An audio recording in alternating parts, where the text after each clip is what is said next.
وہ تمام امور جو ہمارے ایمان کے ارکان ہیں وہ بھی صراحت کے ساتھ آ گئے. وہ امور جو عملی طور پہ دین اسلام کے رکن ہیں وہ بھی صراحت کے ساتھ آ گئے.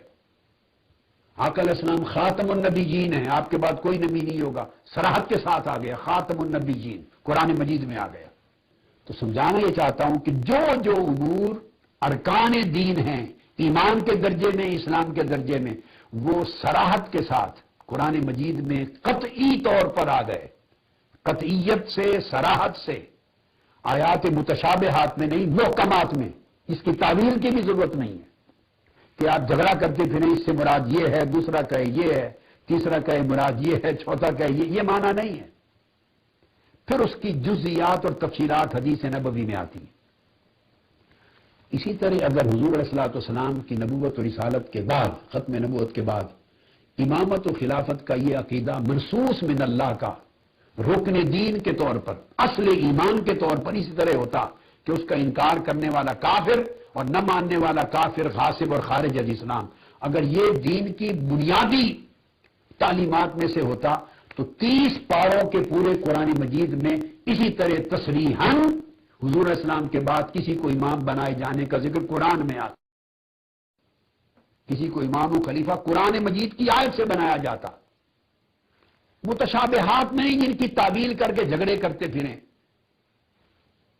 اللہ پاک نے جیسے فرمایا، میں آپ کو مثال دے دوں کسی کو کنسپٹ میں کنفیوژن نہ رہ جائے، کیونکہ اس آیت کا اطلاق کیا جاتا ہے جب آیت کریمہ یہ نازل ہوئی، یا ایھا الرسول بلغ ما انزل الیک من ربک فإن لم تفعل فما بلغت رسالت.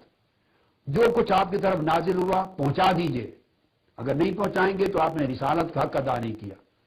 اب کوئی ثابت کرے کہ دراصل اس سے مراد امامت اور خلافت علی کا پہنچانا تھا، تو یہ تو مراد پھر ہم نے بنا لی نا. تو کیا جو چیز رکن دین اور رکن ایمان ہو اسے اللہ جھگڑے کے لیے چھوڑ دیتا ہے؟ حضور علیہ السلام کی نبوت و رسالت رکن دین ہے.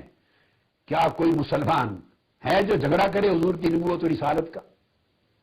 بھئی ان کی شان کی تفصیلات میں اختلاف ہو سکتے ہیں، مگر ان کے نبی اور رسول ہونے پر کسی کا اختلاف، حضرت موسیٰ کے نبی اور رسول ہونے پر اختلاف نہیں، حضرت عیسیٰ کے نبی اور رسول ہونے پر اختلاف نہیں، حضرت ابراہیم کے نبی ہونے رسول ہونے پر اختلاف نہیں، حضرت نوح کے رسول اور نبی ہونے پر اختلاف نہیں.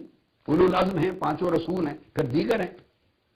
جو چیز رکن دین اور رکن ایمان ہو اور جس پر مدار ایمان ہو امت کا قیامت تک،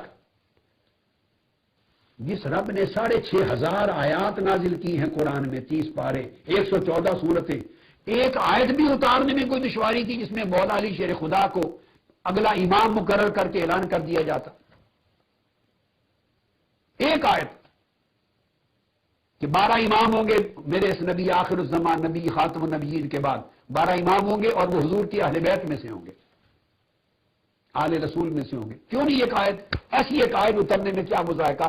اگر یہ ایمان کی اصل ہوتی، دین کی اصل ہوتی، تو کیا قرآن اتنا ناکافی اور نامکمل اور معاذ اللہ ناقص کتاب ہے؟ یہ بات بڑی بنیادی اہمیت کی حامل ہے.